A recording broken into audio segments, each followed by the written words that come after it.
ഈശോ മിശിഹായ്ക്ക് സ്തുതിയായിരിക്കട്ടെ. ഞാൻ മാണിപ്പറമ്പിലച്ചൻ. മരിയൻ ധ്യാനം 154 എപ്പിസോഡ്. മകനല്ല ഗർഭഫലം അനുഗ്രഹീതം. ഉദരഫലം എന്നാണ് ഇപ്പം നമ്മൾ പറയണേ. ഗർഭഫലം എന്നാണ് ബൈബിളിൽ പണ്ട് പറഞ്ഞിരുന്നത്. വയറ്റിൻ ഫലമായ ഈശോ എന്നാണ്. നിന്റെ വയറ്റിൻ ഫലമായ ഈശോ. ഗ്രീക്കിൽ ഹോ കാർപ്പോസ് ഠേസ് കൊയിലിയാസ് സു എന്നാണ്. ഹോ കാർപ്പോസ് the fruit, tes koiliasu of thy womb. ലൂക്കാസിന്റെ സുവിശേഷം 1:42. നമ്മുടെ ചോദ്യം ഇതാണ്: എന്തുകൊണ്ടാണ് എലിസബത്ത് നിന്റെ പുത്രൻ അനുഗ്രഹീതൻ എന്ന് പറയാതെ നിന്റെ ഗർഭഫലം അനുഗ്രഹീതൻ എന്ന് പറഞ്ഞത്? നിന്റെ ഗർഭഫലം, the fruit of thy womb. പെട്ടെന്നൊരു ഉത്തരം പറയാം. ഈ പെന്തക്കോസ്ത് ദൈവസഭക്കാരെ പോലെയും ക്രിസ്റ്റാഡൽഫിയൻസ്, ബോൺ അഗെയിൻ ക്രിസ്ത്യൻസ്, യഹോവ സാക്ഷികൾ, സ്പിരിറ്റ് ആൻഡ് ജീസസ്, ഇങ്ങനെയുള്ള കുറേ പേരുണ്ടല്ലോ. അവരെ പോലെ വചനത്തെ ദുർവ്യാഖ്യാനം ചെയ്യുന്ന ആളുകൾ വരുമെന്ന് എലിസബത്ത് തിരിച്ചറിഞ്ഞിരുന്നു. കാരണം പരിശുദ്ധാത്മാവിനാൽ നിറഞ്ഞിട്ടാണ്, പ്രചോദിതയായിട്ടാണ് എലിസബത്ത് സംസാരിക്കുന്നത്. ലൂക്കാസ് അത് എഴുതിയിട്ടുണ്ട്. അപ്പോൾ പരിശുദ്ധാത്മാവ് വെളിപ്പെടുത്തി കൊടുത്തിട്ടുണ്ട്. കുറച്ച് കഴിയുമ്പോൾ ഈ പെന്തക്കോസ്തുകാര്, യഹോവ സാക്ഷികൾ, ദൈവസഭക്കാരെന്ന് പറഞ്ഞിട്ട് കുറേ പേര് വരും, മറിയത്തെ അവമാനിക്കാനും തിരുവചനത്തെ വ്യഭിചരിക്കാനും. അവർക്കുള്ള ഉത്തരമാണ്. അതാണ് ഒന്നാമത്തെ, നിന്റെ ഗർഭഫലം അനുഗ്രഹീതം. അപ്പോൾ ഈ ഗർഭഫലം എന്നത് വാക്കിന് ഒരുപാട് അർത്ഥങ്ങളുണ്ട്. ഒരു 14 അർത്ഥമെങ്കിലും ഉണ്ടെന്നാണ് എൻ്റെ ഒരു കണക്ക് കൂട്ടൽ. ചിലപ്പോൾ അതിൽ കൂടുതൽ കാണും. ഞാൻ അതിലത്തെ ചില കാര്യങ്ങൾ സൂചിപ്പിക്കുകയാണ്. ചിലപ്പോൾ 2-3 വീഡിയോസ് കൊണ്ട് നമുക്കത് പൂർത്തിയാക്കാം. ഒന്ന്, യഹൂദരുടെ ഹെബ്രായ ശൈലിയാണ് നാഭിഫലം അല്ലെങ്കിൽ ഗർഭഫലം എന്നൊക്കെ പറയുന്നത്. വളരെ മൂർത്തമായ ഭാഷയാണ് ഈ ഹീബ്രു എന്ന് പറയുന്നത്, സെമിറ്റിക് ഭാഷ. ഇപ്പം നമ്മൾ നദീതടം എന്ന് നമ്മൾ പറയും. റിവർ ബാങ്ക് എന്നാണ്. റിവർ ബാങ്ക്, ബാങ്ക് എന്ന് പറഞ്ഞാൽ ഡെപ്പോസിറ്റ് ചെയ്യുക ഇല്ലേ? നദി ഡെപ്പോസിറ്റ് ചെയ്യാണ്, മണൽ ഡെപ്പോസിറ്റ് ചെയ്യുക, അതാണ് നദീതടം, റിവർ ബാങ്ക്. ഒരു യഹൂദൻ അങ്ങനെ പറയില്ല. യഹൂദൻ പറയാ the bosom of the river. ഈ നദിയുടെ മടിത്തട്ട് എന്നാണ് പറയുക. നദിയുടെ മടിത്തട്ട്, ബോസം. ആ നദി ഇരിക്കുന്ന ഒരു പ്രതീതി ഒന്ന് എടുത്തു നോക്കി. അപ്പോൾ ആ നദിയുടെ മടിത്തട്ടാണ്. നമ്മുടെ ശരീരത്തോട് ബന്ധപ്പെടുത്തിയാണ് സംസാരിക്കുക. ഈ പ്രകൃതിയിൽ ഏത് സംഗതി നോക്കിയാലും അവർ മനുഷ്യരുമായിട്ട് ബന്ധപ്പെടുത്തിയും പ്രകൃതിയുമായി ബന്ധപ്പെടുത്തിയാണ് സംസാരിക്കുക. ആകാശങ്ങളും ഭൂമിയും എന്നാണ് ലോകത്തിന് പറയുക. കാണാൻ പറ്റുന്ന ആകാശങ്ങൾ, കാണാൻ പറ്റുന്ന ഭൂമി. ലോകം എന്ന് പറഞ്ഞ് കാണാൻ പറ്റില്ലല്ലോ. ആകാശവും കാണാം, അവിടെ ഉണ്ടായില്ലെങ്കിലും കാണാൻ പറ്റും. ഭൂമിയും കാണാം. ആകാശങ്ങളും ഭൂമി എന്നാണ് പറയുക. അങ്ങനെ വളരെ മൂർത്തമായ ഭാഷയാണ് സെമിറ്റിക്. അപ്പോൾ ഒരു അപ്പനോടാണ് പറയുന്നെങ്കിൽ ദ ഫ്രൂട്ട് ഓഫ് ദൈ ലോയൻസ് എന്നാണ് പറയുക. നിന്റെ മകൻ എന്നല്ല പറയുക, നിന്റെ നാഭീഫലം, ദ ഫ്രൂട്ട് ഓഫ് ദൈ ലോയൻസ്. ലോയൻസ് എന്ന് പറഞ്ഞാൽ അരക്കെട്ട് നമ്മൾ പറയും. കടിപ്രദേശം എന്നാണ് സത്യവേദ പുസ്തകത്തിൽ ഉപയോഗിക്കുന്ന വാക്ക്, കടിപ്രദേശം. അതിപ്പോൾ ഞാൻ പറഞ്ഞാൽ സഭ്യമല്ലാത്ത വാക്ക് ഉപയോഗിച്ചു മാണിപ്പറമ്പിലച്ചൻ എന്ന് പറഞ്ഞിട്ട് ആൾക്കാർ മെക്കെട്ട് കയറാൻ വരും. പക്ഷേ സത്യവേദ പുസ്തകത്തിൽ കടിപ്രദേശം എന്നാണ് കിടക്കണേ. നാഭി എന്ന് പറഞ്ഞാൽ ഏകദേശം വരും. അതായത് മക്കളുണ്ടാകുന്നത് എവിടെ നിന്നാണെന്ന് ഹീബ്രു യഹൂദന്മാർക്ക് അറിയാം. അപ്പോൾ അവൻ്റെ മകൻ എന്ന് പറയുന്നതിന് പകരം നിന്റെ നാഭിഫലം എന്നാണ് പറയുക. മകൻ എന്നല്ല പറയാം, നിന്റെ നാഭിഫലം. നിന്റെ മകളെന്നല്ല പറയാം, നിന്റെ നാഭിഫലം. അമ്മയോടാണ് പറയുന്നതെങ്കിൽ നിന്റെ ഗർഭഫലം, നിന്റെ ഗർഭത്തിൻ്റെ ഫലം എന്നാ പറയുക. അതായത് കൊച്ചുണ്ടാകുന്നത് ഗർഭത്തിലാണ്. അപ്പോൾ ആ ഗർഭത്തിൻ്റെ ഫലമായിട്ടാണ് ഈ വളരെ മൂർത്തമാണ്. മകനോ മകളോ എന്നൊക്കെ പറഞ്ഞാൽ അത്ര മൂർത്തമായ ലാംഗ്വേജ് അല്ലല്ലോ. ഒരു ജനറിക്കാണ്, ഒരു പൊതുവായ അർത്ഥമാണ്. ഇത് വളരെ മൂർത്തമായെന്ന് ഞാൻ പറഞ്ഞല്ലോ. പ്രകൃതിയുമായി ബന്ധപ്പെട്ട് ഈ കൃഷിഫലം എന്നാണ് ഫ്രൂട്ട്സിനെ, പ്രകൃതിയിൽ ഫ്രൂട്ട്സിനെ പറയുക. കൃഷിഫലം, മണ്ണിൻ്റെ ഫലം. ഗർഭഫലം, പെണ്ണിൻ്റെ ഫലം. അങ്ങനെയാണ് പറയുക. വളരെ കാവ്യാത്മകമായ ഭാഷയാണ് താൻ. ഈ കൃഷിഫലവും അല്ലേ, മണ്ണിന്റെ ഫലവും പെണ്ണിന്റെ ഫലവും, കൃഷിഫലവും ഗർഭഫലവും, കാവ്യാത്മകമായിട്ടുള്ള ഒരു സമാന്തര കവിതയാണത്, പരസ്പരം ബന്ധപ്പെട്ടത്. അപ്പൊ ഗർഭം, ഗർഭപാത്രം, ഗർഭഫലം എന്നെല്ലാം പറയാനായിട്ട് പണ്ട് മടിയായിരുന്നത് കൊണ്ടാണ് ഉദരഫലം എന്ന് പറഞ്ഞത്. ഞാൻ പറഞ്ഞില്ല, എൻ്റെ അപ്പനൊക്കെ പ്രാർത്ഥിച്ചിരുന്നത് നിന്റെ വയറ്റിൻ ഫലമായ ഈശോ എന്നാണ്. നിന്റെ വയറ്റിൻ ഫലം, അതായത് ഗർഭത്തിൽ ആ കുഞ്ഞ് വലുതാകുന്നതനുസരിച്ച് ഈ ഗർഭപാത്രം വികാസം പ്രാപിക്കുന്നതനുസരിച്ച് വയറ് വലുതായി വരും. അപ്പോൾ ഉദരം വലുതായി വരും, വയറ് വലുതായി വരും. ഉദരം എന്ന് പറഞ്ഞാൽ പറ്റില്ല, ശരിക്കും അബ്ഡമൻ, വയറാണ്. ആ അബ്ഡമൻ ഇങ്ങനെ വലുതായി വരുന്നു. അപ്പോൾ വയറ്റൻ ഫലം എന്ന് പറഞ്ഞിരുന്നു. ഉദരഫലം എന്ന് ഇപ്പം നമ്മൾ പറയുന്നു. ശരിക്കും തർജ്ജമ ചെയ്താൽ ഗർഭഫലം എന്നാണ്. നിന്റെ ഗർഭഫലമായ ഈശോ വാഴ്ത്തപ്പെട്ടവനാകുന്നു. നിയമാവർത്തന പുസ്തകത്തില് 28-ാമത്തെ അധ്യായം 4-ാമത്തെ വാക്യം ഹീബ്രുവിലെ ബെറ്റൻ എന്ന വാക്കാണ്. സ്ത്രീയോട് പറയുന്നെങ്കിൽ ഗർഭഫലമെന്നും പുരുഷനോടാണെങ്കിൽ നാഭീഫലം അല്ലെങ്കിൽ കടിപ്രദേശത്തിന്റെ ഫലം എന്നൊക്കെയാണ് അതിന്റെ തർജ്ജമ. നിന്റെ മകൻ അനുഗ്രഹീതൻ എന്ന് പറഞ്ഞെന്ന് വിചാരിക്കുക.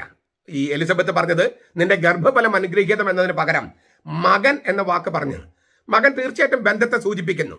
പക്ഷേ ഈ അപ്പൻ മകൻ ബന്ധം അല്ലെങ്കിൽ പിതാപുത്ര ബന്ധം അത് എപ്പോഴും ശാരീരിക ബന്ധം തന്നെ ആകണമെന്ന് നിർബന്ധമില്ല. അതായത് ബയോളജിക്കൽ ജീവശാസ്ത്രപരമായ ബന്ധം ആകണമെന്ന് നിർബന്ധമില്ല. ഉദാഹരണം, മർക്കോസിനെ വിശുദ്ധ പത്രോസ് പറയുന്നത് എൻ്റെ മകൻ എന്ന് വിളിക്കണേ. എൻ്റെ മകൻ. പത്രോസ് മർക്കോസിനെ വിളിക്കുന്നത് എൻ്റെ മകൻ എന്നാണ് ബൈബിളില്. അവിടെ മകൻ എന്ന് പറഞ്ഞാൽ പത്രോസ് ജനിപ്പിച്ചവൻ എന്നല്ല അർത്ഥം. അപ്പോൾ പത്രോസ് ജനയിതാവല്ല. അതൊരു ഇല്ലേ സഹോദരി സഹോദരന്മാരെ എന്ന് നമ്മൾ പ്രസംഗം പറയുമ്പോൾ പറയും, സഹോദരി സഹോദരന്മാരെ, എൻ്റെ അമ്മ പെറ്റ മക്കളെ എന്നാണ് അർത്ഥം. പെന്തക്കോസ്തക്കാർക്ക് അങ്ങനെയാട്ടോ, യഹോവ സാക്ഷികൾക്ക് അങ്ങനെയാ. യേശുവിന്റെ സഹോദരൻ എന്ന് പറഞ്ഞാൽ ഉടനെ തന്നെ മറിയം പെറ്റതാണ്. അവർക്ക് അങ്ങനെയാണ്. പക്ഷെ ലോകത്തെ മനുഷ്യർക്ക് അങ്ങനെയല്ല. ഇല്ലേ, ഇന്ത്യക്കാരെല്ലാം എൻ്റെ സഹോദരി സഹോദരന്മാരാണ് നമ്മൾ പറയും. പള്ളിയിൽ അല്ലെങ്കിൽ നമ്മൾ സാധാരണ പ്രസംഗിക്കുമ്പോൾ നമ്മൾ എന്താ പറയുക, സഹോദരി സഹോദരന്മാരെ. അതൊരു ഒരു ഒരു ജാനരിക് ടേമാണ്. എൻ്റെ അമ്മ പ്രസവിച്ച ഉടപ്പിറന്നോളെ എന്ന് അല്ലെങ്കിൽ ഉടപ്പിറന്നവരെ എന്നല്ല പറയുന്നത്. എൻ്റെ അമ്മയുടെ ഉദരത്തിൽ നിന്ന് വന്നവരെ എന്നല്ല പറയുന്നത്. അപ്പോൾ മകൻ, മകള്, സഹോദരൻ, സഹോദരി അതൊക്കെ പറയുമ്പോൾ ജീവശാസ്ത്രപരമായ ബന്ധം എപ്പോഴും ഉണ്ടാകണമെന്ന് നിർബന്ധമില്ല. ഇപ്പൊ നമ്മൾ പള്ളിയിൽ അച്ഛനെ ഫാദർ എന്ന് വിളിക്കണം. ഏലിയായെ പിതാവെന്നാണ് വിളിച്ചത്. അതായത് അന്ന് പ്രവാചക കലാലയങ്ങളുണ്ടായിരുന്നു. ആ കലാലയത്തെ കുട്ടികൾ കലാലയത്തിലെ ഹെഡ്മാസ്റ്റർ വിളിച്ചിരുന്നത് പിതാവെന്നാണ്. അതുപോലെ ഗുരുക്കന്മാര് അവരെ ശിഷ്യന്മാരെ വിളിച്ചിരുന്നത് മക്കളെ എന്നാണ്. നമ്മുടെ സ്കൂളുകളിൽ അങ്ങനെയാണ്. ഞാൻ പണ്ട് സ്കൂൾ ലീഡറായിരുന്നു ഞാൻ 9ാം ക്ലാസ് പഠിക്കുമ്പോൾ. അന്ന് വലിയ സമരമൊക്കെയാണ്, KSU SFI സംഘർഷം സമരമൊക്കെയാണ്. അപ്പം ഞങ്ങൾ ഒരിക്കൽ മാഷന്മാരൊക്കെ ഇങ്ങനെ സ്റ്റാഫിൽ പൂട്ടിയിട്ട് ഒരു സമരത്തിന്റെ ഭാഗമായിട്ട് ഇപ്പം ഞങ്ങൾക്കൊരു പൗലോസ് മാഷ് ഉണ്ടായിരുന്നു. നന്നായിട്ട് ക്ലാസ് എടുക്കുന്ന പൊളിറ്റിക്സ് എടുക്കുന്ന മാഷാണ്. മാഷ് ഇത്തിരി വൈകി അന്ന് വന്നത്. അപ്പം ഞങ്ങളിങ്ങനെ മാഷന്മാരെല്ലാം സ്റ്റാഫ് റൂമിൽ പൂട്ടിയിട്ടിരിക്കുക. മക്കളെ എന്നും പറഞ്ഞ പുള്ളി വന്നത്. മക്കളെ ഞങ്ങൾ ഇല്ല, ആ സ്കൂളിൽ 1500ഓളം കുട്ടികളുണ്ട്. ഈ 1500ഓളം കുട്ടികളെയും മാഷ് വിളിച്ചത് മക്കളെ എന്നാണ്. പെന്തക്കോസ്തക്കാരും യഹോവ സാക്ഷികൾ അന്ന് അവിടെ ഉണ്ടായിരുന്നില്ല. ഉണ്ടെങ്കിൽ പറഞ്ഞേനെ, ഇവരൊക്കെ തന്റെ മക്കളാണോ, അപ്പൊ തന്റെ ഭാര്യ എന്തുമാത്രം പ്രസവിച്ചെന്നൊക്കെ ചോദിച്ചേനെ പെന്തക്കോസ്തക്കാരും യഹോവ സാക്ഷികളും. അന്ന് ഞങ്ങളുടെ നാട്ടിലൊന്നും ഇവരുണ്ടായിരുന്നില്ല. ഇപ്പം ഉണ്ടോന്നൊക്കെ അറിഞ്ഞുകൂടാ. ഞാൻ പറഞ്ഞു വന്നത്, മകൻ അല്ലെങ്കിൽ മകള്, സഹോദരൻ, സഹോദരൻ എന്ന് പറഞ്ഞാൽ അത്ര മൂർത്തമായ ഭാഷയല്ല. ഈ ശാരീരികമായി ജനിപ്പിച്ചു എന്ന അർത്ഥം എപ്പോഴും മകൻ, മകൾ എന്നീ വാക്കുകൾക്കില്ല. സഹോദരൻ, സഹോദരി എന്നീ വാക്കുകൾക്കില്ല. ഫലം എന്ന് പറഞ്ഞാലോ, ഫ്രൂട്ട്, ഹോ കാർപ്പോസ് എന്ന് ഗ്രീക്കില്, അതൊരു വികാസ പ്രക്രിയയെ സൂചിപ്പിക്കുന്നു. ഒരു വികാസ പ്രക്രിയ. ഫലം, ഇപ്പൊ നമ്മള് ചക്ക, മാങ്ങ ഒരു ഫലമാണത്. അത് ഇല്ലേ, ആ വൃക്ഷം തളിർത്ത് പിന്നെ പൂവിട്ട് മൊട്ടിട്ട് ഫലമായി, ഫലം പിന്നെ അത് മച്ചുവറാകുന്നു, പഴുത്ത് പാകമാകുന്നു. അപ്പൊ ഒരു പ്രക്രിയയുണ്ട്, ഒരു വികാസ പ്രക്രിയയുണ്ട്. മറിയത്തിന്റെ ഗർഭത്തില് പരിശുദ്ധാത്മാവിന്റെ ശക്തിയാൽ ഉരുവായി ഇല്ലേ, സാധാരണ കുഞ്ഞുങ്ങൾ വികാസം പ്രാപിക്കുന്ന പോലെ, പരിശുദ്ധാത്മാവിന് ജനിച്ചവരാണ് ക്രിസ്തുവെങ്കിലും സാധാരണ കുഞ്ഞുങ്ങൾ വികാസം പ്രാപിക്കുന്ന പോലെ മറിയത്തിൽ നിന്ന് പോഷകാംശങ്ങളൊക്കെ സ്വീകരിച്ച് 10 മാസം കിടന്ന്, 10 മാസം എന്ന് പറയുമ്പോൾ ചില ആണുങ്ങൾ പറയും, അച്ഛാ 10 മാസം അല്ല 9 മാസം ഉള്ളതെന്ന്. അത് ശരിയല്ല, 10 മാസമാണ്. സ്ത്രീകളുടെ ശരീരത്തിൽ അവർ ഫോളോ ചെയ്യുന്നത് 28 ദിവസമുള്ള ചാന്ദ്രമാസമാണ്. ആർത്തവ ചക്രം 28 ദിവസമാണ്. 250 ദിവസമാണ് കുഞ്ഞ് അമ്മയുടെ ഗർഭത്തിൽ കിടക്കുന്നത്. ചിലപ്പോൾ ചിലരൊക്കെ നേരത്തെ പോരുന്നു, അതിന്റെ പോരായ്മകൾ അവർക്കുണ്ട് താനും. അപ്പോൾ 250 ദിവസം എന്ന് പറഞ്ഞാൽ 28 ദിവസമുള്ള 10 മാസം, 28 ദിവസമുള്ള ചാന്ദ്രമാസമാണ് സ്ത്രീകൾ അവർ ശരീരത്തിൽ പിന്തുടരുന്നത്. അപ്പൊ അതിനേക്കാൾ വലിയ തെളിവ് വേണം. എന്നിട്ട് പുരുഷ കേന്ദ്രീകൃതമായ സൂര്യമാസം അതിന്റെ പിറകെ പോകേണ്ട കാര്യമില്ല. സ്ത്രീകൾ പിന്തുടരുന്നത് ചാന്ദ്രമാസമാണ്. അപ്പൊ അത് പിന്തുടർന്നാൽ മതി. അപ്പൊ 10 മാസം. അപ്പൊ ഈശോ മറിയത്തിന്റെ ഗർഭത്തിൽ ഇല്ലേ, ഒരു തീർത്തും ശിശുവായി ഉരുവായി മറിയത്തിൽ നിന്ന് പോഷകാംശവും എല്ലാം സ്വീകരിച്ച് വളർന്ന് 10 മാസം ആ ഗർഭത്തിൽ കിടന്നിട്ടാണ് അമ്മയിൽ നിന്നെല്ലാം സ്വീകരിച്ച് വളർച്ചയെത്തിയിട്ടാണ് ഈശോ ജനിക്കുന്നത്. ഈ വികാസ പ്രക്രിയയൊക്കെ സൂചിപ്പിക്കുകയാണ് ഫ്രൂട്ട് എന്ന വാക്ക്, ഫലം, നിന്റെ ഗർഭഫലം. മകൻ, മകള്, സഹോദരൻ, സഹോദരി എന്നൊക്കെ പറയുന്ന വാക്കുകൾക്ക് ഇല്ലാത്ത ഒരു വലിയ ആഴം ഈ ഫലം എന്ന വാക്കിനുണ്ട്. മാത്രമല്ല, മനുഷ്യാവതാരത്തിന്റെ ശാരീരികതയെ ഊന്നി പറയുകയാണ്. പുരുഷന്റെ സ്പർശനമില്ലാതെ ദൈവത്തിന്റെ പരിശുദ്ധ റൂഹായുടെ ശക്തി കൊണ്ടാണ് മറിയം ഗർഭം ധരിച്ചത്. എങ്കിലും മറിയത്തിന്റെ ഗർഭത്തിലെ ശിശു ശരിക്കും മാനുഷിക മാംസത്തിൽ നിന്ന് രൂപമെടുക്കുന്നു. മനുഷ്യത്വം കൊടുത്തത്, മാനുഷികത കൊടുത്തത് മറിയമാണ്. ദൈവം മനുഷ്യനാവുകയാണ് മറിയത്തിന്റെ ഗർഭത്തില്. അവന്റെ മനുഷ്യത്വം, മാനുഷികത, സകലതും കൊടുക്കുന്നത് മറിയമാണ്. മറിയത്തിൽ നിന്നാണ്, അവളുടെ ഗർഭത്തിന്റെ ഫലമായിട്ടാണ്, 10 മാസം അവളുടെ ഗർഭത്തിൽ കിടന്നിട്ടാണ് ഈശോ ജനിക്കുന്നത്.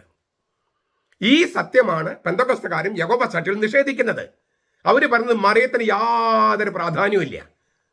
അതേക്കുറിച്ച് നമുക്ക് അടുത്ത ക്ലാസ്സിൽ കാണാം. ചുരുക്കത്തില് ഇപ്പൊ ഞാൻ 3 കാര്യങ്ങളാണ് ഇവിടെ ഇന്നിപ്പോ ഞാൻ സൂചിപ്പിച്ചത്. മറ്റ് 14 അർത്ഥങ്ങളിൽ 3 ഞാൻ ഇപ്പൊ പറഞ്ഞു, മറ്റത് അടുത്ത ടോക്കിൽ കേൾക്കാം.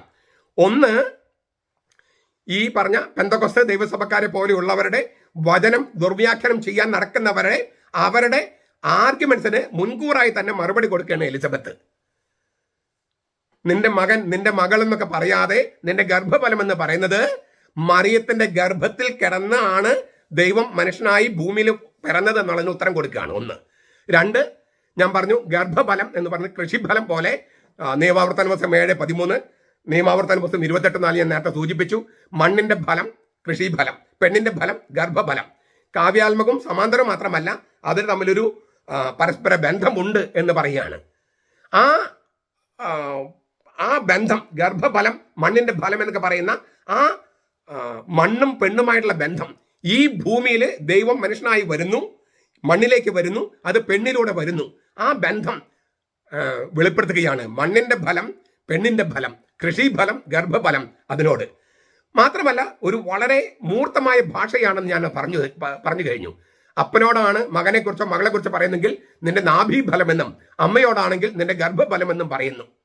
അപ്പം അത് വളരെ വളരെ മൂർത്തമായ, അങ്ങനെ അർത്ഥത്തിന് ശങ്കയില്ലാത്ത തരത്തിലുള്ള ഒരു അർത്ഥമായി കിട്ടുന്നു. പിന്നെ ഞാൻ പറഞ്ഞു കഴിഞ്ഞു, മകൻ എന്ന വാക്ക് ഉപയോഗിച്ചാലോ മകൾ എന്ന വാക്ക് ഉപയോഗിച്ചാലോ അതിനൊരു പൊതു അർത്ഥമാണ്. എപ്പോഴും ജനയിതാവ് അല്ലേ, ജനിപ്പിച്ച മകൻ എന്ന അർത്ഥം കിട്ടണമെന്നില്ല. പത്രോസ് മർക്കോസിനെ മകൻ എന്ന് വിളിക്കുമ്പോൾ ജനിപ്പിച്ചവൻ എന്ന അർത്ഥത്തിലല്ല. ഏലിയായെ ഏലിഷ പിതാവ് എന്ന് വിളിക്കുമ്പോൾ ജനിപ്പിച്ചവൻ എന്ന അർത്ഥത്തിലല്ല. അപ്പൊ പിതാവ്, മകൻ എന്ന വാക്കിനൊക്കെ കുറച്ചുകൂടി പൊതുവായ അർത്ഥമാണുള്ളത്. ഇവിടെ പൊതുവായ അർത്ഥമല്ല ഉദ്ദേശിക്കുന്നത്, വളരെ കോൺക്രീറ്റായ അർത്ഥമാണ്. പിന്നെ ഞാൻ പറഞ്ഞു കഴിഞ്ഞു, ഫലം എന്നത് ഒരു വികാസ പ്രക്രിയയെ സൂചിപ്പിക്കുന്നു. മനുഷ്യാവതാരത്തിന് ശാരീരികത ഊന്നിപ്പറഞ്ഞിരിക്കുകയാണ്. അതായത് മറിയത്തിൽ നിന്നാണ് മനുഷ്യത്വം, യേശുവിന്റെ മനുഷ്യത്വം മറിയം കൊടുത്തതാണ്. അത് 10 മാസം അവളുടെ ഗർഭത്തിൽ കിടന്നു തന്നെയാണ്, ഗർഭത്തിന്റെ ഫലമാണ്. അത് മകൻ എന്ന് പറഞ്ഞാൽ കിട്ടില്ല. അത് അത്തരം കാര്യങ്ങൾ വ്യക്തമാക്കാൻ വേണ്ടിയാണ് നിന്റെ ഗർഭഫലവും അനുഗ്രഹീതമെന്ന് തിരുവചനം സാക്ഷ്യപ്പെടുത്തുന്നത്. പെന്തക്കോസ്തക്കാരെ, ദൈവസഭക്കാരെ ഒക്കെ നിങ്ങൾ ഈ ദൈവവചനത്തിലേക്ക് തിരിച്ചു വരിക. കത്തോലിക്ക സഭയോടുള്ള അന്ധമായ വിരോധം മാറ്റിവെക്കുക. നിങ്ങളുടെ മിഷൻ പ്രവർത്തനവും പ്രേക്ഷിത പ്രവർത്തനവും ഒക്കെ തുടർന്നോളൂ. പക്ഷേ എല്ലാവരെയും ആത്യന്തികമായിട്ട് കത്തോലിക്ക സഭയിലേക്ക് കൊണ്ടുവരണം. അവിടെയാണ് വചനം, ഇങ്ങനെ വ്യഭിചരിക്കപ്പെടാത്ത വചനം സൂക്ഷിക്കപ്പെടുന്ന അവിടെയാണ്. സഭയ്ക്ക് ഒരുപാട് പ്രശ്നങ്ങളും തിന്മകളൊക്കെ ഉണ്ട്. അത് നമുക്ക് ഒന്നിച്ച് നമുക്ക് പോരാടി നമുക്കതിനെതിരെ പോരാടാം. പക്ഷേ സഭയിലേക്ക് വരണം. നിങ്ങൾ ഈ വചനം തിരിച്ചറിഞ്ഞ് നിങ്ങൾ ആളുകളെയും കൂട്ടി കത്തോലിക്ക സഭയിൽ തിരിച്ചു വരണമെന്ന് വീണ്ടും വീണ്ടും വിനീതമായിട്ട് അഭ്യർത്ഥിക്കുകയാണ്. മറിയത്തെ സ്നേഹിക്കുന്ന ആളുകൾ, എൻ്റെ പ്രസംഗം കേൾക്കുന്നവരുണ്ടെങ്കിൽ നിങ്ങൾ ഈ മറിയത്തെക്കുറിച്ച് ഞാൻ ഈ പറഞ്ഞ കാര്യം ബോധ്യം വരുന്നെങ്കിൽ, ബോധ്യം വരുന്നത് പല പ്രാവശ്യം കേൾക്കുക, എന്നിട്ട് അത് മറ്റുള്ളവർ പ്രസംഗിക്കാൻ പറ്റുന്നില്ലെങ്കിൽ ഈ വീഡിയോ എങ്കിലും അയച്ചു കൊടുക്കുക. അങ്ങനെ ലോകം മുഴുവൻ സുവിശേഷം പ്രഘോഷിക്കുന്ന പ്രക്രിയയിൽ നമുക്ക് പങ്കുചേരാം. സുവിശേഷം വികസിക്കുന്ന പ്രക്രിയയിൽ അപ്പോൾ നമ്മൾ പങ്കുചേർന്ന് മറിയത്തെ ഭാഗ്യവേദം പ്രകീർത്തിക്കുകയും നമ്മൾ ഭാഗ്യം സിദ്ധിച്ച കൃപ ലഭിച്ചവരായി മാറുകയും ചെയ്യും. നമ്മുടെ കർത്താവ് യേശു മിശിഹായുടെ കൃപയും പിതാവായ ദൈവത്തിന്റെ സ്നേഹവും പരിശുദ്ധാത്മാവിന്റെ സഹവാസവും നാം എല്ലാവരോടും കൂടി ഉണ്ടായിരിക്കട്ടെ, ഇപ്പോഴും എപ്പോഴും എന്നേക്കും. ആമേൻ.